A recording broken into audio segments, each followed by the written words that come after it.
Friends, welcome back to AppIQ, and in this video I'm going to show you how to create a share calendar on your Samsung phone or Android phone. So what you want to do, go ahead and find your calendar. You want to open it, of course. Then you want to go ahead and click the three lines on the upper left hand side, scroll all the way to the bottom, click and manage calendars, and then you will see under the Samsung account settings you will have the option that says create calendar, right? So you want to go ahead and tap on that.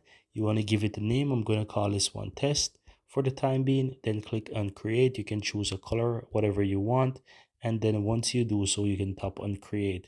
Now from here, you'll have the option to choose contacts or add persons who have Samsung account. You can do it like that, or you can simply click on share link. So let's say if someone who have an iPhone or something, go ahead and choose the option that says share link. Otherwise, you can choose the contact options there, which is the first one for another Samsung user or other Android user as well. So that's how you do it, guys. Very easy and very simple.